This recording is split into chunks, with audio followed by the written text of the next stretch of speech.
بسم اللہ الرحمن الرحیم۔ السلام علیکم ورحمۃ اللہ وبرکاتہ۔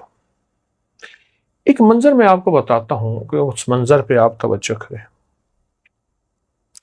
ایک بندہ مدینہ منورہ سے چلتا ہے، اس کے پاس ایک بیمار خچر ہے، بالکل بیمار، کمزور،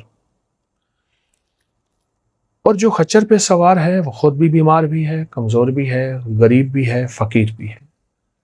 یعنی دوسرے لفظوں میں مانگتا ہے کہ اس کی مدد کی جائے، اس کا ساتھ دیا جائے، اس کی یاوری کی جائے، اس کی جیب میں کچھ ڈالا جائے۔ اور اس کے پاس اتنا نہیں ہے کہ وہ کسی غریب فقیر کی مدد کر سکے، اتنا نہیں، وہ خود مدد کا طالب ہے، لیکن سوال نہیں کرتا، بالکل سوال نہیں کرتا۔ اور وہ مدینہ منورہ سے چلا ہے اور اس کی منزل نجف ہے، وہ علاقہ ہے، اس کے ساتھ ایک گاؤں ہے، ایک بستی ہے، وہاں رہتا ہے۔ مدینہ میں کیوں آیا تھا؟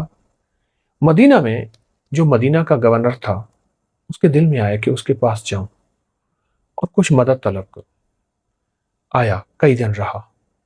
گورنر کو ایک دفعہ اس نے مسجد نبی میں دیکھا، لوگوں کی فریادیں سن رہا، حکم جاری کر رہا۔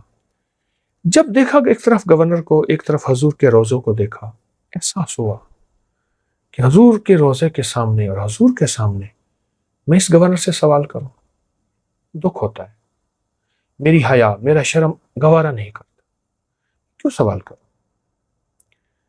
پھر جرت ہوئی کہ میرے پاس کچھ نہیں ہے، فقر ہے، غربت ہے۔ یہ گورنر ہے اس لیے کہ غریبوں کی داد رسی کرے، غریبوں کی فریاد سنے، غریبوں کی مدد کرے، اور جو مدد کے طالب ہیں ان کے احساس کو اپنا احساس غم سمجھے۔ پھر ایک بار پھر موقع ملا، پھر حضور کا روضہ یاد آیا۔ اسی کشمکش میں اسے پورے 40 دن گزر گئے، اور پتہ نہیں کیسے اس نے پیٹ بھرا، اور اپنے خچر کا پیٹ کیسے بھرا، اور کتنے مہینوں کی مسافت کے بعد وہ پہنچا تھا۔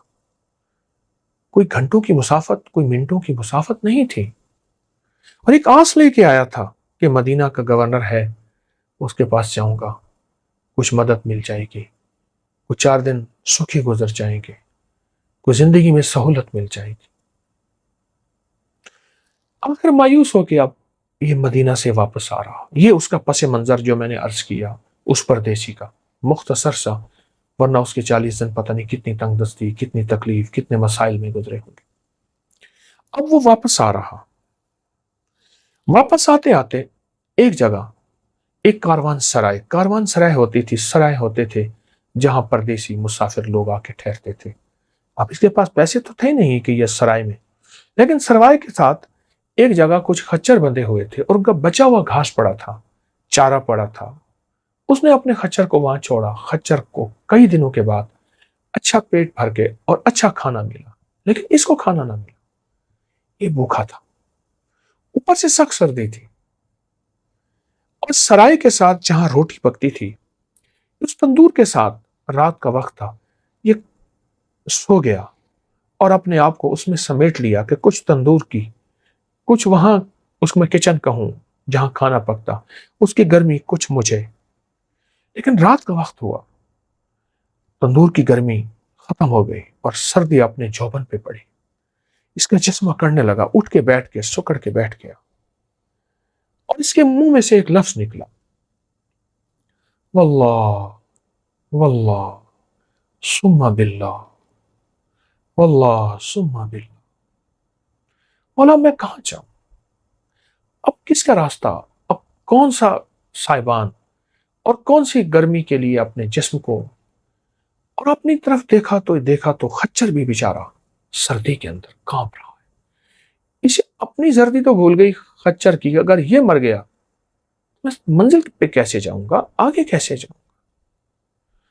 اب یہ سی پریشانی اور کشمکش میں ہے۔ واللہ ثم باللہ، میں تو الفاظ بیان کر رہا ہوں، آپ سوچیں جس کی یہ حالت ہو کہ تن پہ پھٹے پرانے کپڑے ہوں، جیب خالی ہو، پیٹ بھوکا ہو، آدمی بھوکا ہو تو سردی ویسے زیادہ لگتی ہے، اور پردیس ہو، مسافرت ہو، اور کاروان سرائے میں سب بہترین زندگی میں سو رہے ہیں. ان کی سواریوں کے اوپر بھی گرم کپڑے کہوں، چادریں کہوں، اور ایک وہ سواریاں بھی ایک چھت کے نیچے ہیں.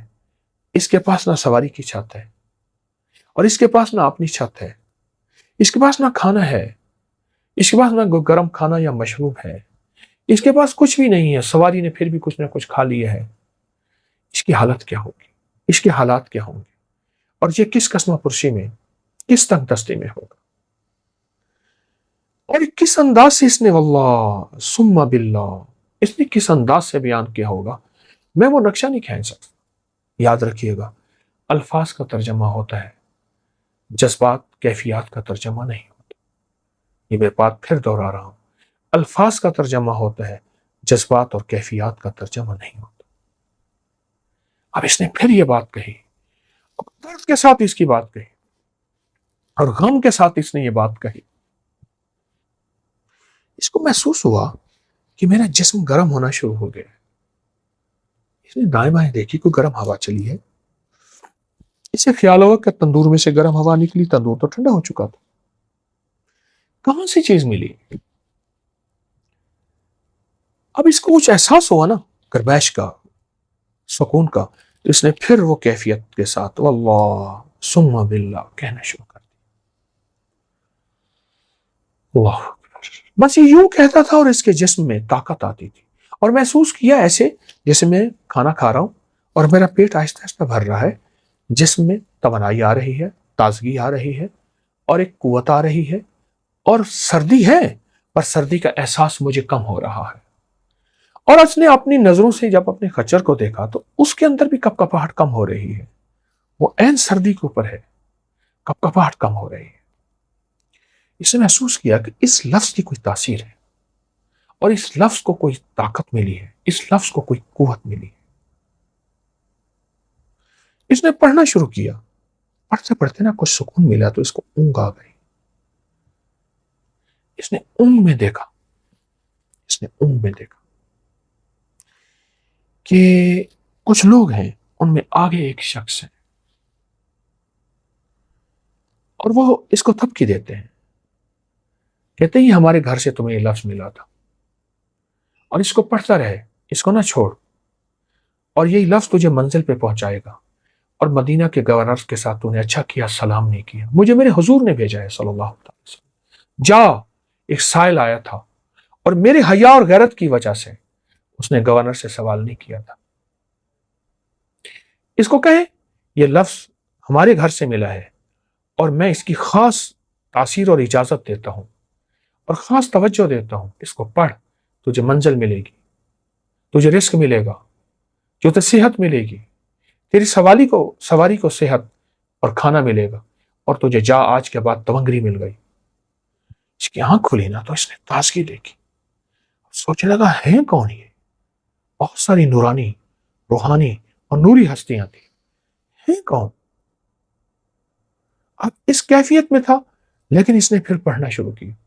پڑھتے پڑھتے اس ایسے محسوس ہوا بستر بچھ گئے ہیں، اور اس کو نیند آ گئی، اور محسوس ہوا کہ ایک بہترین نرم بستر، مخمل کا، ریشم کا، کیم خواب کا. سو گیا. بس سویا ہی تھا، وہ قافلہ پھر سامنے آیا. کہا ہمارا نام پوچھتا ہے، ہم سارے بقی کے رہنے والے ہیں، آل رسول ہیں، اصحاب رسول ہیں. اور پھر ایک ایک کا نام بتایا، اور جو نام بتا رہے تھے وہ امام حسن تھے رضی اللہ تعالی عنہ، سلام اللہ رضوان اللہ تعالی علیہ اجمعین. امام حسن تھے. فرمایا تجھے یاد ہے، تجھے یاد ہے کہ تیرا والد ایک دفعہ ہمارے پاس آیا تھا، اور ایک دم اس کا نقشہ کھینچا کہ اس کا والد ہے. امام حسن کی خدمت میں حاضر ہوا اور ان سے عرض کیا میرے حالات درست ہو جائیں.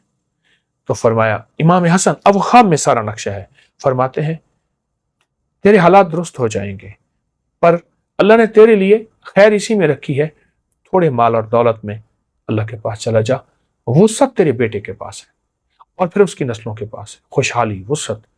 اور یاد رکھ تیرا بیٹا مدینے آئے گا، 40 دن یہاں گزارے گا، حضور کے حیا اور شرم کی وجہ سے، غیرت کی وجہ سے کسی سے سوال نہیں کرے گا۔ پھر اسے ایک لفظ عطا ہوگا غیب سے، وہ ہوگا واللہ ثم باللہ، وہ لفظ عطا ہوگا۔ اس لفظ کے بعد اس لفظ کو اس کی وجدان کی کیفیت میں عطا ہوگا، درد کی کیفیت میں عطا ہوگا، لیکن پہلے اس کی آزمائش لی جائے گی 40 دن، غربت سے، تنگ دستی سے، بیماریوں سے، دکھوں سے، نہ کھانا، نہ دوا، نہ پینا، نہ سکھ، نہ آرام، لیکن وہ ہمارے مدینے میں باوقار ہو کے رہے گا اور حرمت مصطفیٰ، عزت مصطفیٰ کا خیال رکھے گا، پاس کرے گا اور ان کا لحاظ رکھے گا۔ اس حرمت مصطفیٰ، عزت مصطفیٰ سے مصطفیٰ کا گھرانہ آئے گا اور اس کا ساتھ دے گا، کملی والے کا گھرانہ آئے گا صلی اللہ تعالی علیہ وسلم، اس کا ساتھ دے گا۔ اب یہ خواب میں سارا نقشہ والد کا دیکھ رہا ہے، اچانک والد کا نقشہ ختم ہوا، اس کی آنکھ کھلی، اچھا والد نے ایک بار یہ بات بتائی تھی مجھے تو بھول گئی، یہ سارا نقشہ وہی دہرایا گیا ہے۔ اس نے صرف کملی والے اللہ کے نبی علیہ الصلوۃ والسلام، اس کے آل اصحاب اور اس کے آل کا حیا کیا تھا، بس حیا کیا تھا اور ان کا لحاظ کیا تھا۔ میں حضور کے روزے کے سامنے کسی اور سے سوال کروں، گورنر لوگوں کو اشرفیوں کی تھیلیاں دے رہا تھا، حکم جاری کر رہا تھا، اتنی دے دو اس کو، اتنی دے دو اس کی، اور پوری اس کی مملکت سے لوگ آئے ہوئے تھے اور وہ سب کی دادرسی کر رہا تھا، اور وہ گورنر تھا ہی دادرسی کے لیے، پر اس نے نہیں کیا۔ ان کو تھوڑا مال ملا، جو 100 شرفی 200 500 1000 ختم ہو گیا، پر اس نے اپنی نسلوں کے لیے تمنگری، مال، بخت، نعمت، چیزیں لے لی، اور وہ کس وجہ سے؟ صرف اللہ کے حبیب کا حیا کیا اور اللہ کے حبیب کی آل سے حیا کیا، بقی میں سامنے اصحاب سے حیا کیا، بقی میں سامنے، اور اس کی وجہ سے اللہ جل شانہ نے اس کے لیے وسعت برکت کے دروازے کیسے کھولے، آپ سنیے۔ اب رات یہاں کاروان سرائے میں رہا، صبح اٹھا تو دیکھا کہ سواری بھی حشاش بشاش، خود بھی حشاش بشاش، اور سواری تیز دوڑ رہی ہے اور لوگ حیران ہیں، اور یہ منزلیں طے کرتا کرتا ہر جگہ جہاں بھی رہتا تھا رات کو، اس کے لیے رات مخمل بن جاتی تھی، جہاں بھی رہتا تھا۔ جب آیا تھا قسمہ پرسی کی رات تھی، جب آیا تھا تو غربت کی رات تھی، غربت کی بھی ہوتی ہے عجب صبح عجب شام، کرتا ہے سفر جب قافلہ راحت و آرام۔ آیا تھا حالات یہ تھے، اللہ آزما رہا تھا، یاد رکھیے گا میرا اللہ پاک بعض اوقات بندوں کو آزماتا ہے، کچے ہیں یا پکے ہیں، میرے ہیں یا غیر کے ہیں، مجھ سے نظر تو نہیں ہٹاتے، اللہ سے نظر نہیں ہٹی، اللہ کے حبیب سے نظر نہیں ہٹی۔ اب جہاں بھی رات گزر رہی ہے، دن ہے، طرح طرح کے میوے کھانے کو مل رہے ہیں، لوگ خود بخود لا رہے ہیں، سلا رہے ہیں اور اس کو بستر دے رہے ہیں، ہر بندہ اس کو استقبال کر رہا ہے ایسے جیسے جانتا ہو، اور یہ ہر بندہ اس کا دوست ہو یا اس کا اپنا ہو یا اس کا بھائی ہو، حیران۔ پر کبھی کبھی بیٹھ کے نا سوچتا تھا یہ میرے نصیب کیسے کھلے، آواز انتر سے آتی تھی، ہمارا نام لے اور اس درد سے لینا، خیال کرنا بغیر درد کے ہم اس نام کی تاثیر نہیں دیں گے، بغیر یقین کے ہم اس نام کی تاثیر نہیں دیں گے۔ اور پھر یہ درد سے ایسے کہہ کے واللہ ثم باللہ، واللہ ثم باللہ، واللہ ثم باللہ، یقین جانی مجھے مزہ آنا شروع ہو گیا، میرے منہ میں پانی بھرا ہے، میرے منہ میں پانی بھرا ہے، اس کی لذت، اس کی چاشنی۔ اللہ کا نام کیفیات سے لیا جائے، درد سے لیا جائے۔ ہاں آج 13 محرم الحرام ہے، 13 محرم الحرام میں میں نے ایک آپ کو چھوٹا سا تحفہ دیا ہے، ایک نقطہ دیا ہے۔ وہ خچر، اس کی غربت، تنگ دستی، وہ انسان، غربت عربی میں مسافرت کو کہتے ہیں، مسافر ہونے کو کہتے ہیں، وہ انسان، اس کی غربت اور تنگ دستی، اور اس کے گھر کے حالات کیا ہوں گے، اور 40 دن کے بعد گھر والے انتظار کر رہے ہوں گے، جائے گا کچھ لے کے آئے گا۔ جب گیا نا گھر، منزلیں طے کرتے، راحت کا سامان، راحت کا سفر، جب گھر پہنچا اور گھر پہنچتے ہی دیکھا کہ گھر میں تنکری کا سامان ہے، یہ کیا؟ کھانا، چیزیں، گوشت، میوے، نعمت۔ اس نے کہا آپ نے کسی کے ساتھ تجارت کی تھی اور ایک تاجر آیا تھا، اس نے کہا بہت نفع ہوا تجارت کی، یہ ان کا جو نفع ہے وہ میں ان کے دے کے جا رہا ہوں. ہم نے روکا بھی صحیح. اس نے کہا نہیں، میں نے آگے تجارت پہ جانا ہے، میرا آگے قافلہ جا رہا ہے. ہم نے روکا بھی صحیح. کون تاجر تھا؟ کیا حلیہ تھا؟ اس نے کہا یہ حلیہ تھا، میں نے تو کسی سے تجارت نہیں کی، میرے پاس تھا ہی کچھ نہیں. کہا جاتے ہو بس کہہ گیا تھا کہ واللہ ثم باللہ کو نہ چھوڑنا. ہمیں سمجھ نہیں آئی یہ کیا ہے. ایک دم اس کی ہائے نکلی، ایک دم اس کی ہائے نکلی. من کان للہ کان اللہ لہ. جو اللہ کا ہو جاتا ہے اللہ اس کا ہو جاتا ہے. امام حسن بن علی وہ تشریف لائے اور فرمائیے تجھے ہمارے گھر سے ملا ہے اور وہ تجھے نے ہمارا حیا کیا ہے، تو نے ہمارا لحاظ کیا ہے، تو نے ہمارا شرم اور ہمارا ادب کیا ہے، اس کی وجہ سے تجھے ملا. او گھر میں پھر دولت اور وسعت اور برکت کے جو خزانے لٹے اور ملے. کہا کہ پھر اس گھر میں ہر وقت ایک صدا آتی تھی، واللہ ثم باللہ. گھر کا بچہ بچہ یہی لفظ کہتا تھا، گھر کا بچہ بچہ یہی بول کہتا تھا، گھر کا بچہ بچہ اسی الفاظ کے اندر ڈوب جاتا تھا، ان لفظوں کے اندر ڈوب جاتا. ہاں، نبی علیہ الصلوۃ والسلام کا حیا، ان کے ساتھ ادب شرم، اور ان کی اعلیٰ صاحب کے ساتھ، آل رسول کے ساتھ، اصحاب رسول. اللہ اس کا صلہ دیتا ہے.